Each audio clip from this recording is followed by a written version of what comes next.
अस्सलाम वालेकुम जी, welcome to my YouTube channel. मैं आप लोगों का दोस्त, आपका होस्ट बैराम खान यादवी।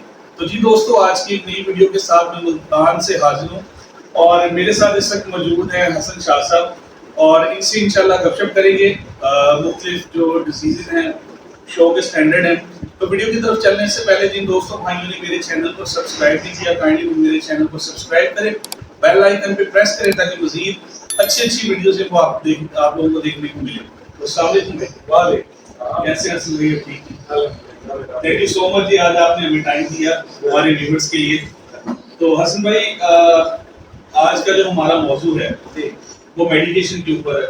आप माशाल्लाह इसके बारे में बहुत नॉलेज रखते हैं। तो सबसे पहले हम अपने जो देखने वाले हैं उनको जो मेडिसिन है और जो डिजीज है उसके ऊपर थोड़ी सी ब्रीफिंग देंगे। उसके बाद इंशाल्लाह शो स्टैंडर्ड के जो कवानीन होते हैं उस पर भी आपसे बात करेंगे। तो ये बताएं कि लव बर्ड के अंदर कौन कौन सी जो ऐसी मेजर बीमारियां हैं, डिजीजेस हैं जो आती हैं जो कवर नहीं हो पाती, बर्ड एक्सपायर हो जाता है। तो उसके बारे में आज हमें आप देखेंगे। देखिए, सबसे जो जरूरी चीज है ना इसके अंदर, वो आपका जो शेड है या फैब्रिक है वो कितनी साफ सुथरी, आपकी ट्रेस प्रॉपर क्या धुल रही, आपके सीड पॉट, आपके पानी के बर्तन। आई मस्ट रिकमेंड, हमेशा हर फोरम पर मैं यही कहता हूँ कि पानी के बर्तन और जो सीड पॉट्स हैं, आपकी ट्रेज है, ये हमेशा धुलनी चाहिए। एटलीस्ट ट्वाइस अ वीक जरूर आपकी वो होनी चाहिए। अगर आपकी एवरी के अंदर सफाई प्रॉपर है तो मोर देन 80% बीमारियां डिजीज से आपका छुटकारा मिलता है। बिल्कुल हमेशा के लिए। मुझे अब ये बताएं कि अभी जिस तरह आपने जिक्र किया है कि सफाई सुथराई का, कुछ लोग सफाई सुथराई का ख्याल नहीं भी करते, फिर भी उनके बर्ड्स जो हैं वो हेल्दी एक्टिव होते हैं। और कौन कौन सी ऐसी बीमारियां आती हैं शेड के अंदर, ये भी थोड़ा सा आप गाइड करें। लेकिन ये जो पहली बात आपने कही ना, बीमारियां नहीं होती और बर्ड एक्टिव होता है, ये बिल्कुल ह्यूमंस पे अप्लाई होता है। कुछ लोगों के बर्ड्स की इम्यूनिटी ऐसी होती है कि उनको कोई प्रॉब्लम नहीं है।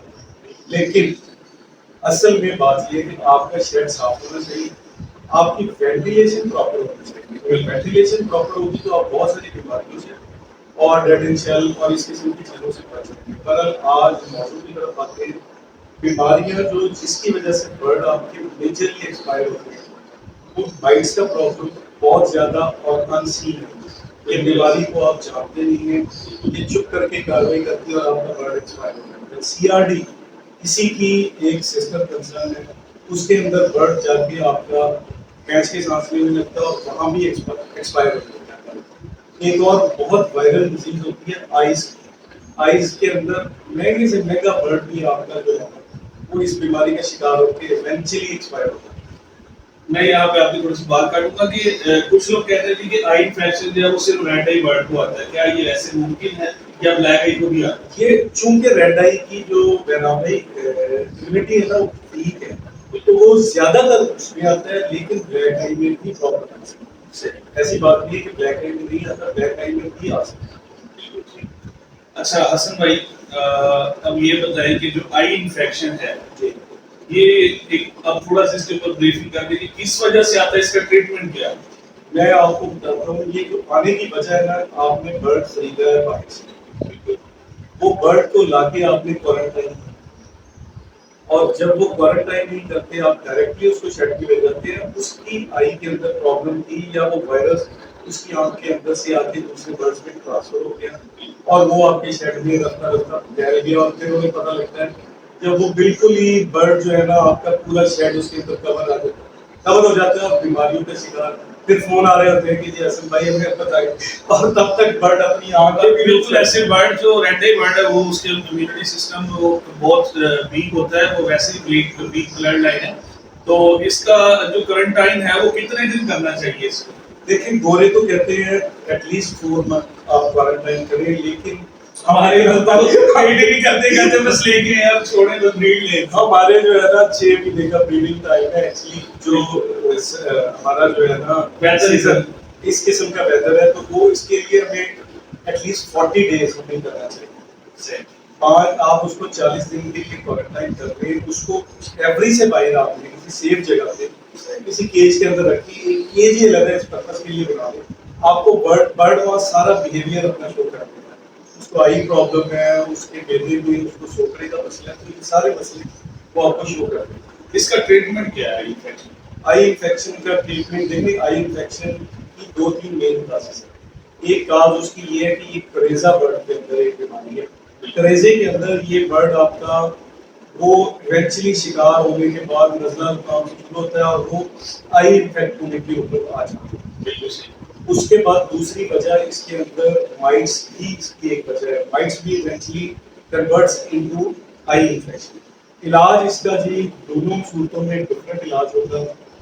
अगर आप कुरेजे का शिकार है बर्ड और आई इन्फेक्ट हो, तो आपने उसको ट्रीट करना है जो बिल्कुल अभी माइनर जो वाटरी जिसके अंदर पानी आना शुरू हुआ है आपके अंदर अर्ली स्टेज होती है, उसके अंदर आपने जस्ट उसको अर्के गुलाब प्रॉपर के अंदर वो आप 5 दिन उसके सुबह शाम एक एक कतरा डाल दें और पानी के अंदर 250 ml वाटर के अंदर अगर आपका 1 या 2 बर्ड है तो आप उसके अंदर वेट्रामाइसिन का कैप्सूल दें। 5 दिनों में बीमारी कवर हो जाएगी और उसमें आगे मशीन नहीं चलना पड़ेगा। बिल्कुल सेकंड स्टेज की तरफ जाते हैं जब बर्ड की आंख में झिल्ली आ जाती है या रेडनेस आ जाती है, उस सूरत में हम बीमारी के लिए एंटीबायोटिक चेंज करेंगे, टाइलोडॉक्स लेंगे और जो आई में डालने के लिए वो आप डेडली शोल एंड मेडिकल स्टोर से ड्रॉप मिलेंगे।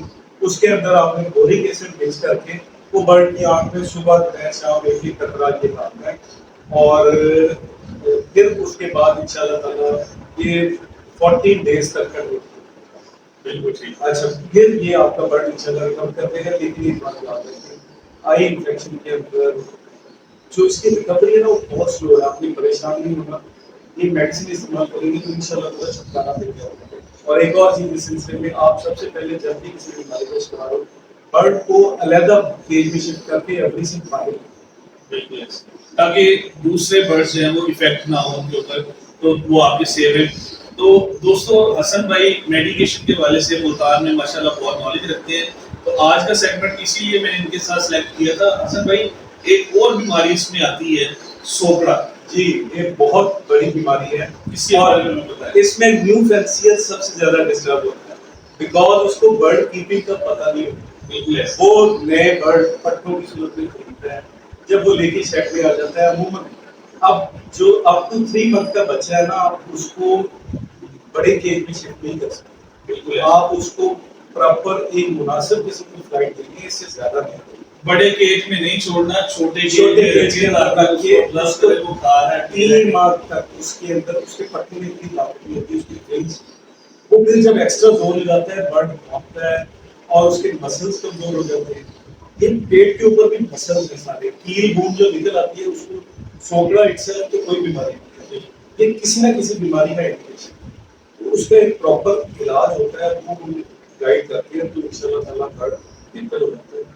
कोई भी भाई किसी को इसका इलाज चाहिए होगा तो मैं बता दूंगा, क्या मैं बता दूंगा। अगर आप थोड़ा सा आप बता दें और नंबर भी मैं हसन भाई का दे दूंगा। कोई भी आप लोगों को प्रॉब्लम फेस होती है तो आप उन्हें डायरेक्ट कॉल कर सकते हैं। जी बिल्कुल, इसका जो इलाज है ना सोकड़े का, वो एक पहली स्टेज तो ये है कि आप सिर्फ जस्ट उसको नॉर्मल ऐसे बर्ड को 250 ml वाटर के अंदर 10 कतरे आपके उस बर्ड या कुछ 7 डेज तक दें, उसका सॉफ्ट फूड बंद कर दें, दाने में सिर्फ चीना और कमी, इंशाल्लाह 7 दिन में सोकड़ा रिकवर हो जाएगा। अगर कोई बर्ड इससे कवर नहीं करता तो फिर उसकी दूसरी स्टेज है, उसमें हम स्पार्क के साथ पैराडोल एक्स्ट्रा, वेट्रामाइसिन और लाइजोबिट और जेटिपार या फिर जेटिपार का उत्पादन लिव 52, ये पांचों दवाइयां खास सीक्वेंस के साथ इस्तेमाल करवाते हैं, उससे बर्ड आपका ना सोकड़े में से फायदा। तो हसन भाई, अगला जो मेरा अभी मैंने वीडियो में कहा है कि शो स्टैंडर्ड के हवाले से भी आपसे डिस्कस करेंगे। हमारे जो न्यू फैंसियर हैं, सबसे पहले तो आप उन्हें गाइड करें वो इस हॉबी में जो आना चाहते हैं वो कौन से बर्ड लगाएं, उसके बाद फिर शो स्टैंडर्ड की ऊपर बात करेंगे। देखिए, अगर आप स्टार्ट कर रहे हैं तो सबसे पहले रिक्वेस्ट रिकमेंड कि आप उसको फिशरी में जाए और फिशर से ही स्टार्ट करें, जो ग्रीन फिशर है आपके, उससे केयर एंड कीपिंग का पता केयर चलेगा एंड और कीपिंग सस्ता का बर्ड बर्ड होता है। बिल्कुल सस्ता बर्ड होता है। उससे आपको उसकी बीमारियों का पता लग जाएगा, हाउसिंग का, ब्रीडिंग का, बर्ड का बिहेवियर कैसे, सब चीजें आप उससे सीख जाएंगे। आप स्लो स्टेजिंग पे जाएं, और मतलब मैं कहता हूँ कि आप उसको आहिस्ता आहिस्ता कमर्शियल की तरफ चले जाएंगे, 70-80% तक कमर्शियल पे जाएंगे और 20-30% तक आप उसको प्रोटेक्शन ऐड करके, ताकि आपको दोनों चीज़ों का नॉलेज हो और आपके पास दोनों किस्म की चीज़ें चलती हैं। बर्ड मार्केट में भी करना है, फिर आपको शॉप भी करना है, बिल्कुल ऐसे। तो दोनों चीज़ों पे करना लेके चलेंगे तो फिर ही आपके पास कामयाबी होगी। हसन भाई, आपने भी बहुत सारे शोज खेले हैं और खेल रहे हैं, इंशाल्लाह नेक्स्ट भी आप खेलेंगे। तो शो स्टैंडर्ड के हवाले से बताइए ना कि कौन कौन से बर्ड का साइज, बर्ड के जो कलर्स वगैरह होते हैं उसके थोड़ा सा राम भाई, ये बिल्कुल इसमें जब बर्ड, अब आप फिशर को लेते हैं, सपोज एक फिशर, उसकी जो वाइट टाइप, उसके अंदर उसका हेड कैसा होना चाहिए, वो प्रॉपर होना चाहिए। बर्ड का साइज पाकिस्तान में 14 से 16 सेंटीमीटर के अंदर बर्ड, जो बीबीए का स्टैंडर्ड है उसके मुताबिक खेला जाता है। बर्ड की आई सेंट्रिक होनी चाहिए दरमियान में। बर्ड का जो हेड है वो प्रॉपर होना चाहिए, ना ज्यादा बड़ा ना ज्यादा छोटा। बर्ड की ऊपर जो मास्किंग आ रही है वो उसके कॉलर से ऊपर ऊपर रहनी चाहिए, फिर आगे कॉलर, उसका कलर डिफरेंट, फिर आपके बर्ड के पैचेस देखे जाते हैं, उसके फ्लाइंग फिंगर देखे जाते हैं, कहीं वो क्रॉस में तो नहीं। और उसके लिए आपको बर्ड की प्रॉपर तैयारी भी करवानी होती है। आप बर्ड को साफ सुथरा रखते हैं, उस बर्ड को सेपरेट करते हैं और सबसे बढ़कर उस बर्ड की आप तैयारी के लिए उसको स्टूडियो केज में शिफ्ट करते हैं और 4 से 6 हफ्ते तक उस बर्ड को आप देखते हैं। जो जज है ना शो बर्ड के, वो बर्ड के बॉक्स को उठा के यूं भी घुमा के चेक करते हैं कि यार ये बर्ड स्टिक पे टिकता है कि नहीं। जो बर्ड जाते ही नीचे बैठ जाएगा सरफेस पे, उस बर्ड को तो जज उठा के साइड पे कर देते हैं। बिल्कुल। हसन भाई, ऑफलाइन भी जाते हैं एक शो में, उसके क्या पॉइंट्स होने चाहिए? देखिए, ऑफलाइन का हुड देखा जाएगा सबसे पहले कि हुड कैसा है, फिर अगेन उसका हेड का साइज क्या है, उसकी आई सेंट्रिक है कि नहीं, उसकी बीक कर्व शेप में है, बीक तेज है कैसी, ये देखी जाएगी। उसके भी फिर फीदर, लॉन्ग फीदर्स, उसके फ्लाइंग फीदर्स देखे जाएंगे, पीछे से बॉडी क्रॉस में है, टेल का क्या कलर है और उसके जो फीट है वो कैसे हैं, नेल का रंग कैसा है, ये सारी चीजें। तो जी दोस्तों, हसन भाई से आज हमने गपशप की है मेडिकेशन के बारे में, डिजीज के बारे में और शो की जो स्टैंडर्ड है उसके ऊपर हमने कुछ मालूमात से ली है। तो अभी इनका जो एक छोटा सा सेटअप है, क्योंकि ये जॉब ऑर्डर है तो इसीलिए काफ़ी सारे बर्ड जो है ये हैंडल नहीं कर सकते, इसीलिए कुछ इन्होंने चंद एक बर्ड लगाए हुए अपने शौक के लिए, इंशाल्लाह वो भी आपको दिखाएंगे। तो जी दोस्तों, जैसा कि मैंने आपको बताया था कि हसन भाई के बर्ड रूम का इंशाल्लाह आपको विजिट कराएंगे। तो ये बर्ड रूम के अंदर हम आ गए हैं इंशाल्लाह।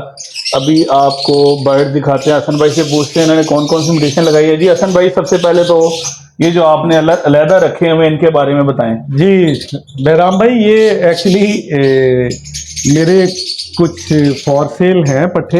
अच्छा। इसमें जैसे ग्रीन है, सप्लेट ओपलाइन है, सप्लेट इसके अंदर पार्ब्लू है और फिर सप्लेट पेल फेलो है।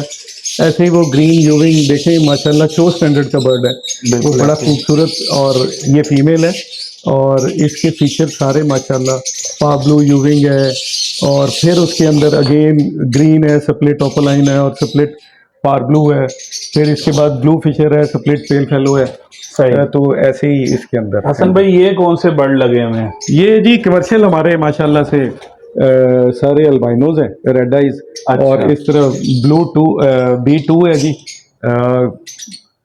ये वाला बर्ड? ये अच्छा, B2 बर्ड है। ये B2 ब्लैक आई का है या रेड आई का है? ये ब्लैक आई का ही है, B2 अच्छा। बर्ड है जी। ये कौन सा पेयर है आपका? अच्छा, ये पेस्टलिनो इंटू अल्बाइनो है जी, इसके अंदर फीमेल और मेल। नीचे भी पेस्टल और अल्बाइनो लगा हुआ है, इस तरफ पेल फेलो लगा हुआ माशाल्लाह, सप्लेट ओपलाइन है और ये पॉसिबल B2 है, साथ उसके ये ग्रीन यूविंग ओपलाइन सप्लेट पार्ब्लू है। तो जी दोस्तों, अभी हमने हसन भाई से बड़ी मालूमाती जो है वो बातें भी की हैं और इनका आपको बर्ड रूम भी दिखाया है। माशाल्लाह बहुत छोटा सा और बहुत अच्छे बर्ड लगाए हैं। तो उम्मीद करता हूं कि ये आज की आपको वीडियो पसंद आई होगी। लाइक कमेंट शेयर करके ज़रूर बताइएगा। अल्लाह हाफिज़।